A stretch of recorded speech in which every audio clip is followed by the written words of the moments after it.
ہوں اور قرآن کے پیچھے چلنے والا ہوں. اور دوسرے مقام پہ ذکر کیا ان اتلو، مجھے حکم دیا کہ میرا پیغمبر ایک تو فرما بردار رہنا ہے اور دوسرا ان اتلو والقرآن. اتلو با تلا یتلو بھی ہوتا ہے، تلا یتلو تلاوتن بھی ہے، تلا یتلو تلون بھی ہے. تلون کا معنی ہوتا ہے ایک قدم آگے والے قدم کے پیچھے چلنا. فرمایا مجھے حکم یہ ملا ہے کہ میں قرآن کے پیچھے پیچھے چلوں. ان اتلو والقرآن، یہ حکم کس کا ہے؟ کہ میرا پیغمبر آپ نے قرآن کے آگے چلنا ہے یا پیچھے چلنا ہے؟ ان اتلو والقرآن، قرآن کی تلاوت والا معنی بھی ہے. اور تلا یتلو تلون، تلاوت کو تلاوت کہتے اس لیے کہ ایک حرف کے بعد دوسرا حرف اس کے پیچھے چلتا ہے. اس کا معنی ہوتا ہے اتباع کرنا. مجھے حکم ہے کہ میں قرآن آگے ہو میں پیچھے چلوں. اور قرآن فرمایا اتبع ما یوحا، میرا پیغمبر اتباع کر قرآن کی. اور فرمایا ان کو بھی بتا دے ان اتبع الا ما یوحا الی، میں تو صرف اس کی اتباع کرتا ہوں. میں قرآن کو بدل نہیں سکتا، میں کوئی بات کہہ نہیں سکتا، میں قرآن مقدس کا مقابلہ نہیں کر سکتا، تبدیلی نہیں کر سکتا، مخالفت نہیں کر سکتا، بلکہ میں تو قرآن کا متبع ہوں. مجھے تو حکم ہے قرآن کے پیچھے چلنے کا. اور اگر میں بھی قرآن کے خلاف کوئی بات کروں، اگر میں بھی قرآن کو بدلنے بات کروں، قرآن ایک مسئلہ کہے، میں اس مسئلے کے مد مقابل کوئی دوسرا مسئلہ کہہ دوں، تو فرمایا ان عصیتو انی اخافو ان عصیتو ربی عذاب یوم عظیم. فرمایا لوگوں سن لو، میں محمد مصطفیٰ بھی اپنے رب سے ڈرتا ہوں اس کی نافرمانی کرنے سے.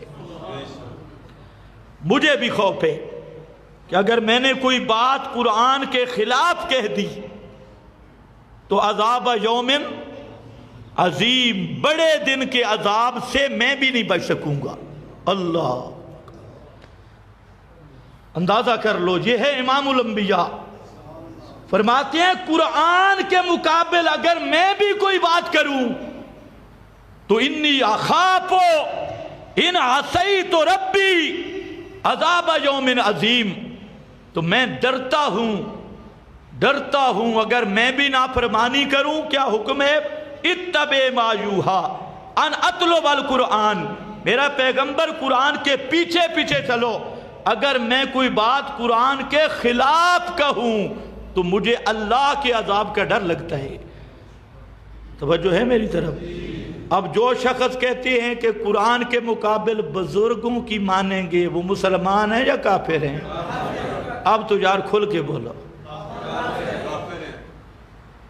جو نہیں بول رہے تم سوچ لو. اور جو کہے کہ قرآن کے مد مقابل میں ہم روایت مانیں گے، وہ ان کو خوف خدا نہیں. اس آیت کو نہیں پڑھتے یہ سورہ یونس سے. یہاں تو پیغمبر کریم خود کہتے ہیں اگر میں قرآن کے خلاف کوئی بات کروں تو میں بڑے دن قیامت کے دن اللہ کے عذاب سے ڈرتا ہوں، اللہ مجھے بھی پکڑے گا. اور دوسرے مقام پہ قرآن نے کہا میرا پیغمبر اگر کچھ اونچ نیچ ہوئی، حالانکہ ہو نہیں سکتی، ایسے مولویوں کو سمجھانے کے لیے کیونکہ پیغمبر معصوم ہوتا ہے، فرمایا لَأَذَقْنَاكَ ضِعْفَ الْحَيَاةِ وَضِعْفَ الْمَمَاتِ، باقیوں کو تو ایک گناہ عذاب ہوگا، اور اگر آپ نے قرآن سے ہٹ کر کوئی بات کی تو 2 گناہ عذاب دوں گا. 2 چند ڈبل، دوڑا عذاب، ڈبل عذاب، 2 چند عذاب دوں گا. اذقناک ضعف الحیات، تو کتنا ظالم ہے وہ شخص جو پیغمبر کے فرمان کو قرآن کے مقابل بتاتا ہے. ہم کہتے ہیں پیغمبر کا فرمان کبھی قرآن سے ٹکرا سکتا نہیں، اور جو روایت قرآن کے خلاف ہو وہ نبی کا فرمان بن سکتی نہیں. تو اب جہاں جیسے وہاں 2 فرقے بنے نا، جہاں بھی بن گئے. ایک پرویزی ہے مرتدین جنہوں نے حدیث رسول کا انکار کر دیا، اور ایک یہ اہل حدیث ہے غالی شیاطین، انہوں نے روایتوں کو قرآن کے مقابل قرآن چھوڑ دیا اور روایتوں پر سینہ لگا کے اپنا نام رکھ دیا جی ہم تو ہیں اہل حدیث۔ پہلے میں کہا کرتا تھا، ابھی سندھ سے ایک ساتھی کا فون آیا تھا، وہ انہی کے ساتھ تھا، تو اس نے کہا مجھے، اس نے تو کہا میڈیا پہ میرا نام دو، میں نے کہا ہم اتنا میڈیا کو سستا نہیں کرتے، ذمہ دار سٹیج ہے۔ اس نے یہ کہا کہ ہم 50 ساتھی پہلے اہل حدیث تھے لیکن آپ کا کلپ سن کر اب ہم مسلمان ہو گئے، یہ اس کے لفظ سے میں نہیں کہتا، کہتا ہے کہ پہلے آپ کی تقریریں سن کے ہمیں غصہ لگتا تھا، آپ جب یہ کہتے نا کہ اہل حدیث کا قرآن پہ ایمان نہیں تو ہمیں غصہ لگتا تھا، لیکن اب ماشاءاللہ ہمارے مولویوں نے جب خود اعلان کیا اور اس پر کہ ہم قرآن کے مقابل روایتوں کو مانتے ہیں تو اب ہمیں یقین ہو گیا کہ واقعی یہ لوگ قرآن کے منکر ہیں۔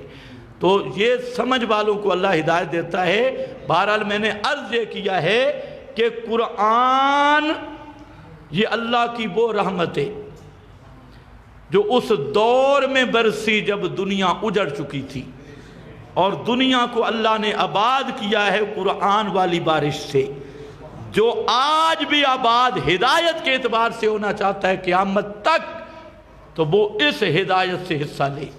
یہ کتاب ہے ساری کتابوں کو کنٹرول کرنے والی۔ انشاءاللہ آئندہ جمعے پر اس سے آگے شروع کریں گے۔ وآخر دعوانا